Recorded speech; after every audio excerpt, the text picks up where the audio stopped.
Welcome to my YouTube channel maths with PB sir. WB SLST 2025 পরীক্ষার্থীদের যাবতীয় উৎকণ্ঠা এই সপ্তাহেই শেষ হতে চলেছে। আজ 1 নভেম্বর।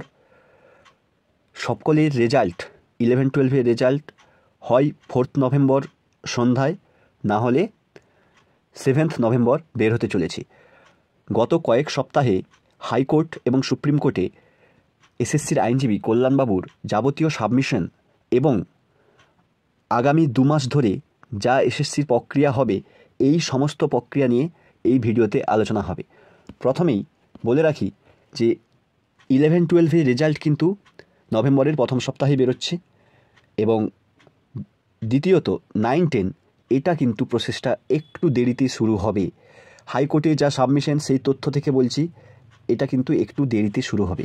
প্রথমেই চলে আসি যে এক্সপিরিয়েন্সের 10 নাম্বার, যার উপরে নির্ভর করে কিন্তু পরীক্ষার্থীদের ডাকা হবে ডকুমেন্ট ভেরিফিকেশনে এবং ইন্টারভিউতে। এই এক্সপিরিয়েন্সের 10 নাম্বারটা আগে যোগ হবে না পরে? দেখুন, গত 29 তারিখে কল্যাণবাবু মহামান্য বিচারপতি সৌগত ভট্টাচার্যের বেঞ্চে আমতাভাবে অর্থাৎ অস্পষ্ট একটা সাবমিশন রেখেছিল যে আমরা আগে ডকুমেন্ট ভেরিফিকেশন ডেকে নেব, তারপরে দেখে নিয়ে 10 নাম্বারটা পরে যোগ হবে, এরকম একটা আমতাভাবে বলেছি। তো এটা কতটা বিশ্বাসযোগ্য সেটা কিন্তু রেজাল্ট বেরোলেই বোঝা যাবে। তো এই নিয়ে কিন্তু আমাদের সকলের মনে কিন্তু একটা প্রশ্ন থেকেই যাচ্ছে যতদিন না রেজাল্ট বেরোচ্ছে। আর এই 10 নাম্বারটা কারা পেতে চলেছে সেই নিয়ে কিন্তু 4 নভেম্বর একটা লিখিত সাবমিশন এবং শুনানি, ফাইনাল শুনানি বলা চলে, হয়ে যাবে। তারপরেই কিন্তু জানা যাবে তাহলে এই 10 নম্বরটা কারা পাবে। এইটা কিন্তু 4 নভেম্বর যে শুনানি রয়েছে সেখানেই কিন্তু স্পষ্ট হয়ে যাবে। তবে যা খবর কল্যাণবাবু ওই দিন যা বলেছিলেন, তো তাতে এইটুকু শিওর যে যারা 2016 তো পাচ্ছেই, 2016 যারা চাকরিহারা ওনারা পাচ্ছেনই, এবং তার সাথে যারা সেন্ট্রাল গভর্নমেন্ট অথবা স্টেট গভর্নমেন্টের সাবস্টেন্টিভ পোস্ট অর্থাৎ স্থায়ী পদে যারা চাকরি করেন তারা সকলেই কিন্তু এই 10 নাম্বার পাওয়ার যোগ্য। এবং এইখানে কিন্তু আরেকটা জিনিস তাহলে চলে আসছে, যারা পার্ট টাইমার জব করেছেন তারা কি তাহলে পেতে পারেন? তো যা খবর তাদের কিন্তু পাওয়ার চান্স কম। তবুও বলবো যে 4 নভেম্বর এটা কিন্তু স্পষ্ট হয়ে যাবে। আর এই 4 নভেম্বরের রায়ের ওপরেই কিন্তু রেজাল্ট নির্ভর করছে। সেই জন্য কল্যাণবাবু কিন্তু সাবমিশনে বলেছেন হয় 4 নভেম্বর রেজাল্ট, না হলে কিন্তু 7 নভেম্বর রেজাল্ট। আর এবারে বলে রাখি যে প্রথমেই কিন্তু 11-12-এর রেজাল্ট বার হবে, এটা কিন্তু সুপ্রিম কোর্টে জানানো হয়েছে এবং 9-10-এর জন্য জানুয়ারি মাসের আরও 7-8 দিন টাইম চাওয়া হয়েছে এবং যা খবর সেই টাইম কিন্তু এসএসসি পাচ্ছে। তো 11-12-এর প্রসেসটা একটু দেখে নিন যে কীভাবে এই ডেটগুলো কিন্তু টোটালি টেন্টেটিভ, এটা অনুমান করা। আবার বলছি এটা অনুমান করা, তবে এরকমই হতে চলেছে, 2-1 দিন এদিক সেদিক হতে পারে, কিন্তু এরকমই হতে চলেছে। আমরা জানি যে আমাদের রাজ্যে মাধ্যমিক এবং উচ্চ মাধ্যমিকের যে রেজাল্ট বের হয় সাধারণত মঙ্গলবার আর শুক্রবার, এই দুটো ডেটে রেজাল্ট বের হয়। এই জন্য সেই সঙ্গে তাল মিলিয়ে কিন্তু দেখছি যে 4 নভেম্বর এবং 7 নভেম্বর এই দুটি ডেট যে কল্যাণবাবু বলেছেন, এটা কিন্তু ওই মঙ্গল এবং শুক্র এই দুটো বারকেই কিন্তু ধরে নিয়ে ডেটটা বলা হয়েছে। তো 4 নভেম্বর যদি রেজাল্ট বের হয় সেটা কিন্তু ইভিনিংয়ে হবে, আর যদি 7 নভেম্বর হয় তাহলে কিন্তু যে কোনো সময় হতে পারে। তো এই দুটো ডেট কিন্তু এই সপ্তাহে খুবই ইম্পর্ট্যান্ট। আজকে 1 তারিখ, তাহলে আর বেশি দিন নেই, হয় 3 দিন না হলে 6 দিন। তো 11-12-এর রেজাল্ট কিন্তু অবশ্যই এই দুটো ডেটের মধ্যেই বের হয়ে যাবে। এরপরে হাইকোর্টের সাবমিশন অনুযায়ী যে ডকুমেন্ট ভেরিফিকেশান, পরের প্রসেস কী হবে, ডকুমেন্ট ভেরিফিকেশান, এবং সেটা আগামী 10 তারিখ থেকে 14 তারিখ, 15 তারিখ ছুটি রয়েছে, তাই 10 তারিখ থেকে 14 তারিখ এর মধ্যেই হয়তো ডকুমেন্ট ভেরিফিকেশান প্রক্রিয়া শেষ হয়ে যাবে। যেহেতু জোনালভাবে হবে টোটাল প্রক্রিয়াটি, তাই একটা বিষয় যে কারা কোন জোনে পড়বে, অর্থাৎ কেউ পশ্চিম মেদিনীপুরের বাসিন্দা কিন্তু সে কলকাতায় ফর্ম ফিল আপ করেছে, তাহলে কি সে কি কোন জোনে পড়বে, ওয়েস্টার্ন জোনে পড়বে না হচ্ছে সেন্ট্রাল জোনে পড়বে, সাউথ ইস্টার্ন জোনে? তো কোথায় পড়বে সেটা কিন্তু নির্ভর করছে তার অ্যাড্রেসের ওপরে। তার যে অ্যাড্রেস, সেই অ্যাড্রেস দেখে কিন্তু জোন সিলেক্ট করা হবে।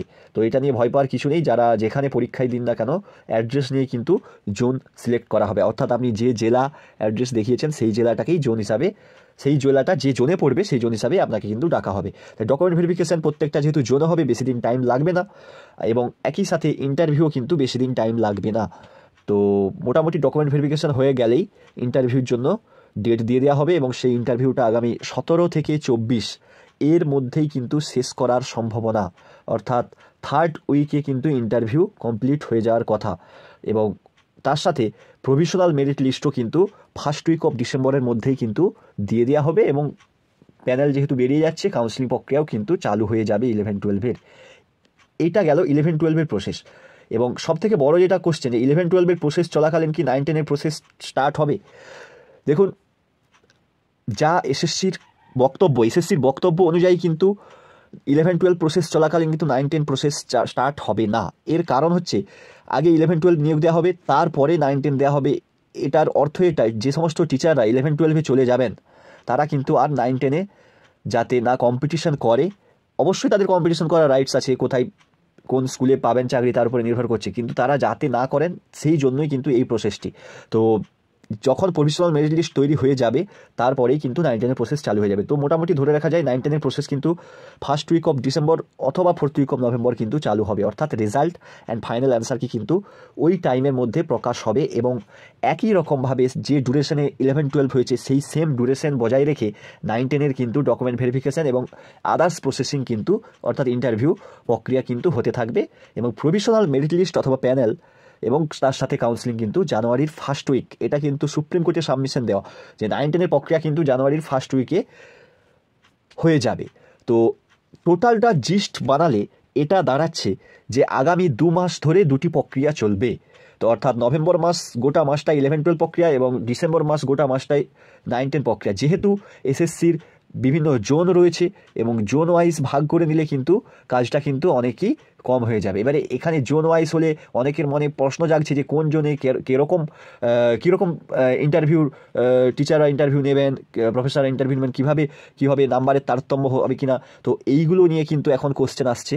তো বলে রাখি, আগে কিন্তু জোন ওয়াইজই হয়েছে, তো এটা নিয়ে টেনশন করার কিছু নেই।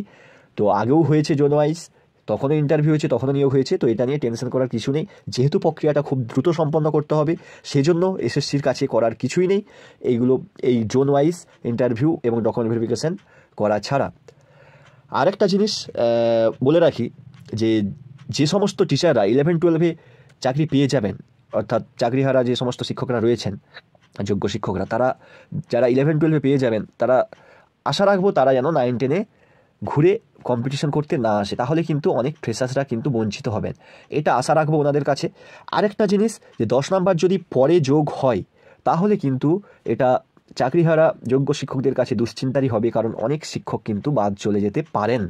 তো আর যদি 10 নাম্বার আগে যোগ হয়, একই রকমভাবে যারা ফ্রেশার্স রয়েছেন, বিশেষ করে ফ্রেশার্স জেনারেল রয়েছেন, তাদের ক্ষেত্রে কিন্তু মেরিট লিস্টে ডকুমেন্ট ভেরিফিকেশনে ডাক পাওয়া বা ইন্টারভিউতে ডাক পাওয়া কিন্তু তাদের ক্ষেত্রে কিন্তু খুবই কম সংখ্যক ডাক পাবেন। তো দুদিকটাই রয়েছে। আর দেখার যে এসএসসি কী করতে চলেছেন, আগামী 4 তারিখ বা 7 তারিখই প্রথম 11-12 বের হলেই জানা যাবে। তো আবার বলবো, যেহেতু 11-12 প্রক্রিয়াটা এসএসসির কথা অনুযায়ী আগে হচ্ছে, তাহলে আগে হওয়ার জন্য কিন্তু 9-10-এ অনেক ফ্রেশার্সরা চাকরি পেতে চলেছেন। সবাইকে অগ্রিম ধন্যবাদ, এবং ইন্টারভিউ এবং যাবতীয় প্রক্রিয়া, যে সমস্ত প্রক্রিয়া আগামী দিনে রয়েছে তার জন্য কিন্তু শুভকামনা রইল। এবং এই ভিডিও বা এই তথ্য সমৃদ্ধ ভিডিও যদি ভালো লেগে থাকে, অবশ্যই চ্যানেলটিকে সাবস্ক্রাইব করে রাখবেন। আমি যাবতীয় পরীক্ষার বিভিন্ন তথ্য থেকে শুরু করে প্রিপারেশনেরও ভিডিও কিন্তু এই চ্যানেলে দেওয়া হয়। আগামী গ্রুপ সি গ্রুপ ডির ফর্ম ফিল আপেরও ভিডিও কাল বা পরশু নিয়ে আসছি, কীভাবে কোন জোনে ফর্ম ফিল আপ করলে কী হয় এই সংক্রান্ত ভিডিও নিয়ে আসছি।